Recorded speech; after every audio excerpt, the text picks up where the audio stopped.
Welcome, everyone, to Constructive Uncoupling, a podcast devoted to amicable divorces. Amicable means that both spouses are able to speak to one another throughout the divorce process enough to make settlement decisions, and nobody thinks the other is hiding significant assets. I'm Judy Weigel, your host, a divorce mediator who works with couples to create amicable settlement agreements, and a legal document assistant who files for amicable divorces. My company is Divorce Resource Incorporated in Los Angeles. Today we have as our guest Danielle. She had one of the most amicable divorces I have ever filed for. Danielle is here to share how she was able to have an amicable divorce with all of the challenges that came with it. We call this the exit interviews. Welcome, Danielle. Hi, hello, good morning. Good to see you again. Good to be in LA. It really is good to see you again. It's so good because do you realize it's been a year since your divorce? February 5th, 2018. Oh my gosh, that's amazing that you remember. And yes, I did think about that. I realized that earlier in this month, and I was like, oh my gosh, it's been a year. So it's a good time to step back and reflect, get a little perspective Isn't it? From when the ink dried. Okay, so let's go back to the beginning when you first saw that transitioning out of the marriage was better for you and your ex-husband than remaining in the marriage. So here's my first question. How did you come to the decision to divorce? You know, I never think it's an easy decision for anybody. It's not something that you just wake up and decide to do, or it's just a fight and you just hit that button. I think it's when you get to the point where you don't feel like change is going to be possible. I think it's almost when you lose the hope that this is going to get better. And then you have to make a decision. Am I accepting this and being okay with that? And then can I be happy with this the way it is? Or am I just going to get more unhappy and this is just going to eat away at me? So I think the point of where you lose hope that it's going to get better. Were you adversarial leading up to the decision? I don't think so. You know, we had and that was probably part of the problem. We didn't fight a lot. We weren't a fighty couple. I mean, of course, like anyone, there'd be little arguments, but I think both of us were conflict averse, which in some ways, maybe that was part of the problems in the marriage. We didn't really let things erupt as much, but we had our arguments and our fights, but they weren't these crazy blowouts. I think both of us just wanted, peace. You know, that's interesting that you say that because yesterday I had lunch with a therapist colleague, friend of mine, and she doesn't do couples therapy. She just works with people one-on-one, and we're going to do an interview with her at some future point in time. But she was saying that a lot of times divorce isn't always the solution, but that each person hasn't really dug deep enough to see, is it just them individually and their issues that may be affecting the divorce, or is it that you don't work well as a couple? What are your thoughts on that? Yeah, I think that's a really good point, especially with folks that get divorced maybe within a couple of years. You know, we were married 10 years, so it was a good amount of time. And so I don't feel like I hit that button too soon, but I do think it's an easy way to not do the work of looking inside and really unpacking what the issues might be. And the same with your partner. I didn't dig deep enough, I feel. I mean, I attempted to, but I didn't dig it maybe as deep as I could.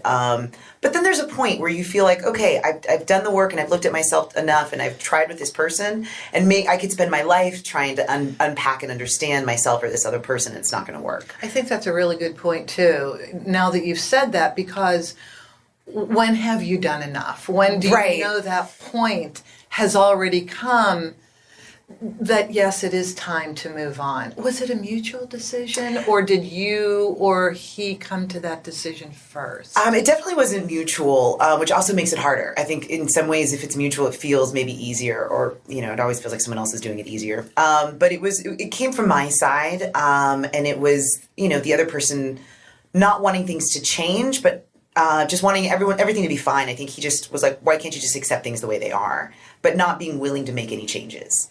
So it's like, I understood that, but I'm like, I can't keep going in this direction.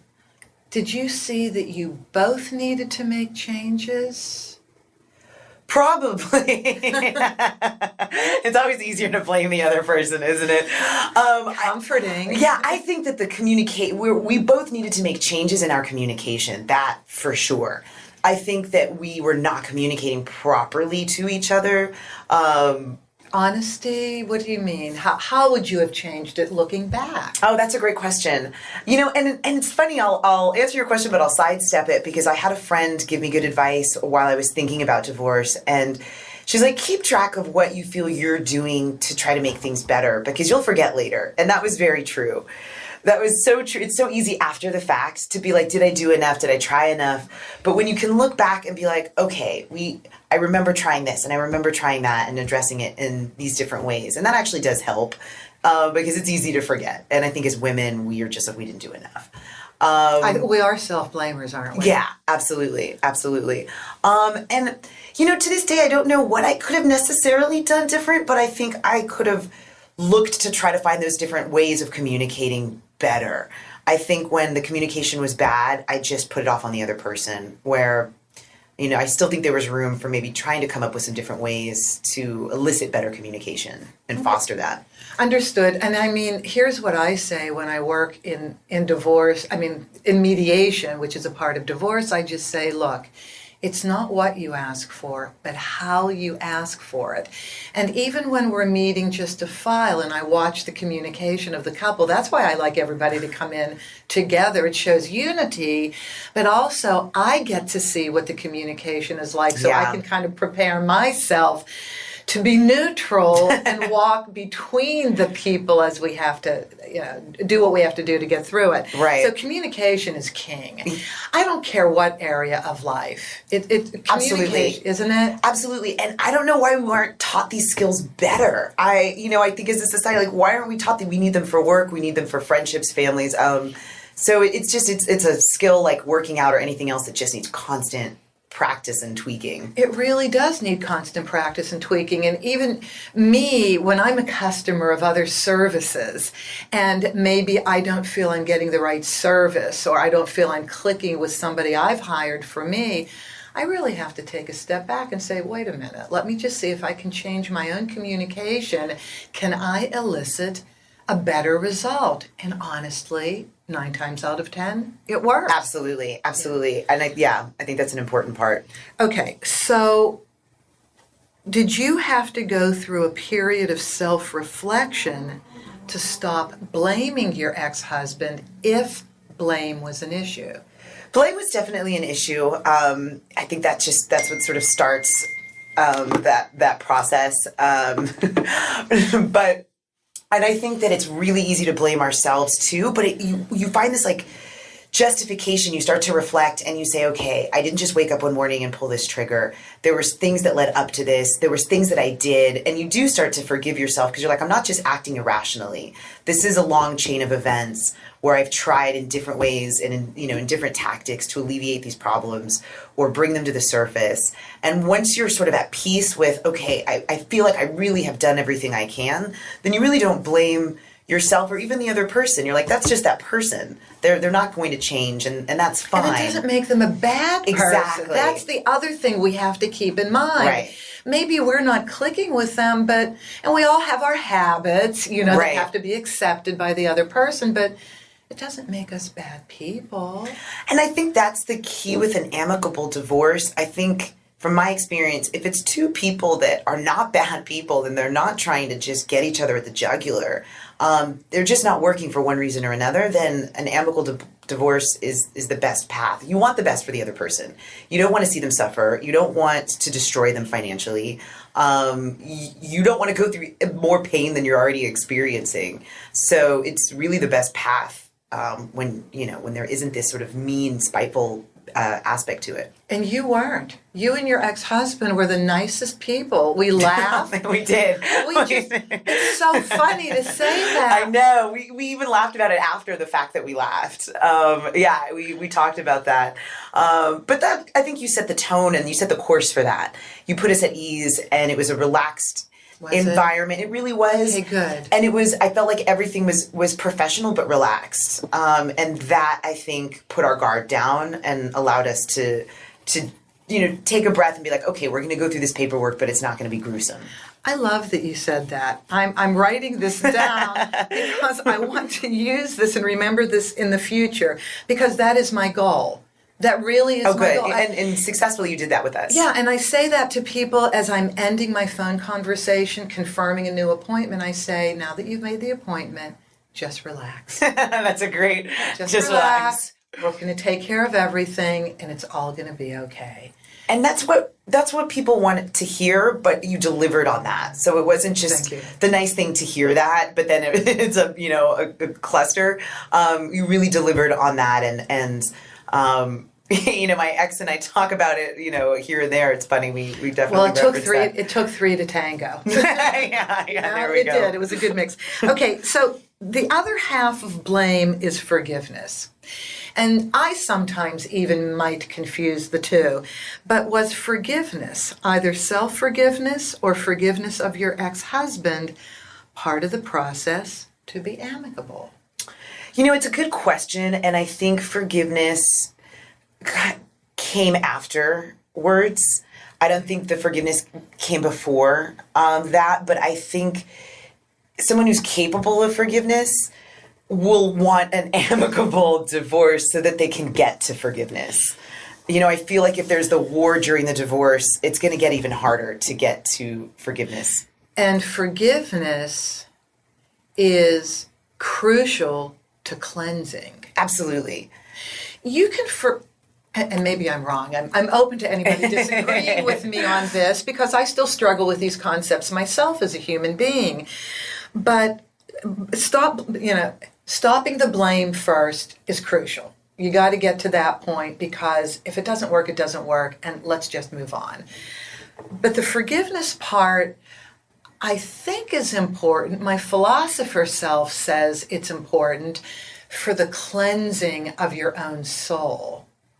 And interesting that you said it had to come after, because there was just too much going on to get there. It's just too painful. Yeah, absolutely. But I think if you know yourself, and you almost have to imagine, how do I want to feel or be at the end of this? Do I want to be shattered and in pieces and angry?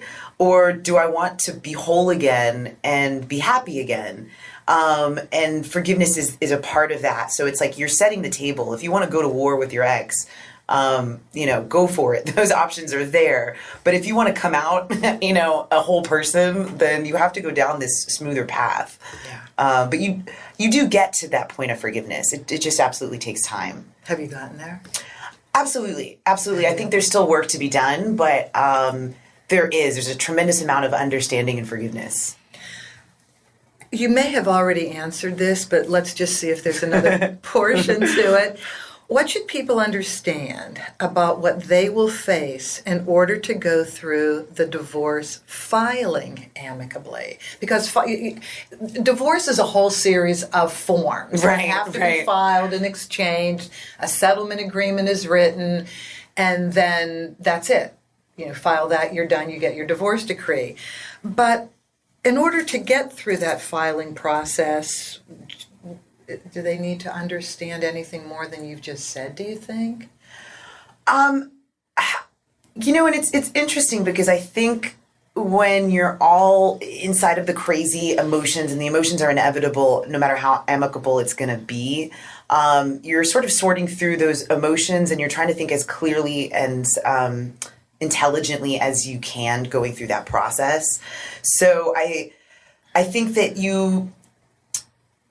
I want to make sure I'm answering your questions. So start that first part off again. So what should people understand about what they will face in order to go through the divorce filing amicably? And you really just said it. A range of emotions. Yeah, I think that's what you're going to go in through, expecting that. But I don't know. I think I felt a lot more at ease knowing that this was going to be done the way we were doing it and amicably. I was much more terrified of going through lawyers. I didn't want to see my ex in pain. I didn't want to go through any more pain. And for me, any story I've heard where it's lawyers involved is no one comes out pretty. Everyone gets pretty beaten up, and I was really, really terrified of that. Not to say I didn't explore those options just out of fear. I needed to explore those options and get proper legal advice. But I was like, that is not the battle I want to go through. So I think, I don't know, I found a lot more peace of mind going through it amicably. You said something really important, and I think we should just take a minute to say everybody should speak to an attorney for legal advice. There is nothing wrong with it. You're not doing anything against being amicable. You're being smart. You're educating yourself. And you said something else that was really true, that while you were doing diligence, as you should have, and I hope your ex-husband did the same, you saw what that environment was potentially going to be like if you chose that route. And there's nothing wrong or bad with attorneys, but they are there to, I hate to use this word, fight for you. Right, absolutely, absolutely. And the key word in that sentence is fight. And some people want the fight. They've been burned by their ex, and they're upset, and they're angry, and they need that fight for some sort of catharsis. And then there's other people that I'm like, they just don't need that fight in their world. But it was very important to speak with a lawyer. I met with several different lawyers before I had met you, and got good advice and got, good input from them, because we had assets together. We were married for 10 years. There was, we both had our own businesses. So things were very commingled. I needed to understand, all of those pieces. But you quickly see that the lawyer, sure, they're on your side, but they're on your side to fight. Yes. Yeah, it takes a certain disposition for a person to be an attorney in divorce law, family law. Yeah. It really does. And you said, yes, it's appropriate for some situations if that's what it needs to be. Also, lawyers are appropriate if you really can't talk to one another. And let's just say you don't exactly want to fight, but you just don't have anything close to the communication skills you need to go through amicable. Maybe one person feels that they've never had a voice in the marriage and they simply need a person to be their voice. Absolutely. And I think that's an interesting point. If there's a partner in there that really feels that they've gotten bullied through this whole through their marriage, and they're sort of leaving that type of a scenario, then absolutely that makes sense. That was not the case at all with with my ex and I. But we did need to explore those options. But where the way you had presented it to us of how we can make sure that, all the dots are checked off and everything is done responsibly, but we can just remove the fight. And I knew immediately that that's not your motivation, is to fight a fight. Your goal the entire time was to make sure it's amicable for both of us, for my ex and I, at every step of the way, without taking sides, without any of that piece to it. And that was really important. Good. And anybody like me, any of my colleagues would more than likely do the same thing. I am sure, because we have a certain disposition that makes us not be attorneys. Right. But want to fulfill that middle ground of just guiding you through your own thought processes while executing the much needed paperwork. By the way, it's too much, but honestly, you made it seem like it was nothing for us. We were just like check, sign. Good. Have you spoken to your ex-husband since the divorce? Yes, actually, we do keep in touch. And what's it like? It's actually really nice in this odd way. Maybe because we still miss each other, so it's sort of we do miss each other a little bit. And I mean, it's impossible not to. I think you just miss that person. So it's nice to speak with him. And what we talk about, and he'll make this joke. He's like, we got divorced, but we didn't drop any bombs. And he's like, we can still be friends. And I love knowing that. I love that we didn't drop any bombs. We didn't just sabotage. You did not. You waited for each other, by the way. So you did what, again, you were the perfect model. That's why I wanted you to come in and talk. It's so funny to have that title of like the perfect divorce. You were the perfect model of people because you each gave each other the time that you needed to take a breath, Right. before the next step was taken. Absolutely. Absolutely. We were gentle with each other. And gosh, I mean, I would advise that to anybody, because if you do drop those bombs during the divorce process, it not that everybody necessarily wants to stay in touch with their ex, and that may not be the goal, but you don't want to just blow up all of that time that you had together. It stains everything that you had. And I'm sure there was parts of anybody's marriage that were really wonderful and really great. And why torch all of those moments and memories and stain them? Like, keep that part as a chapter in your life, yes. And without dropping the bombs. And I keep referencing that because that's what it feels like to me to go through lawyers. But without doing that, you kind of preserve the past in a good way, in a way that's not going to just feel awful in retrospect later. Absolutely right. Absolutely. There are generally good memories in a relationship. And the relationship started before the marriage date. So, right. You have more than just that time together. But timing, communication is everything, and timing is everything. And what I try to explain to people is, it's an emotional roller coaster. And you never know when the next hill and dip is going to come. That's so true. Because just something said in the normal course of communicating can call upon memories that will stir up emotion. And you can't make decisions until the emotion is calm again. And then you move forward. So we're each on our own different roller coasters. We're not on the same roller coaster. That's true. You're not going through that hill and valley at the same time. Absolutely. And like, you're getting a divorce. It's not because the relationship was so perfect and wonderful. So you're at the table for a reason. And it's difficult to put on your more sensible head, but you almost have to think of like your future self and be like, how do I want to come out alive on this? What do I want to look like at the end? And that, I think, was sort of a guiding principle for me of like, okay, at the dust will fall, we'll move on. How do I want to feel and be after that? Excellent. Well said. Perfect. And that is perfect. That is perfect. And the thing that makes everything so challenging is there's two things going on at the same time. It's an emotional situation because marriages are built on emotion. But it's also a financial relationship that you're dissolving, and nobody knows that or thinks about that until they're ready to get divorced. The reason why you go to a courthouse to get a marriage license is because the state considers you entering into a financial contract. But we're in love when we go to the courthouse. Right.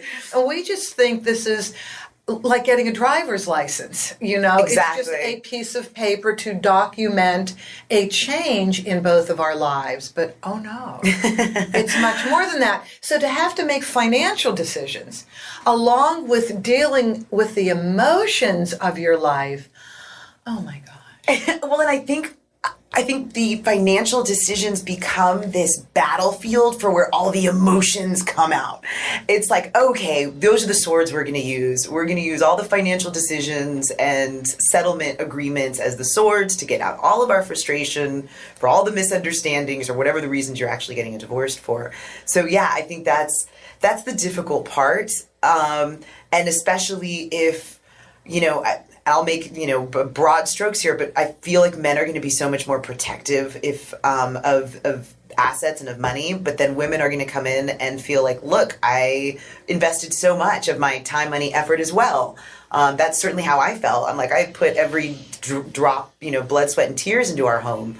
So it can get really complicated there. And I guess that would maybe be my point, is to not use the financial decisions as the swords, as hard as that is, but to try to separate the two of what's actually fair and where am I just being angry and upset or the other person's just being resentful. I had lunch with somebody else recently. It looks like my life is it sounds delicious. It can be. So I was talking to a lawyer who I had divorced a few years ago. I mediated for them and I filed for them. And they both worked, but he made more money, and they were great about preserving their assets. Their children were already majors, not minors. So it was pretty much all about money, but the feelings hadn't been sorted out completely because it was a very long-term marriage of around 20 years or so.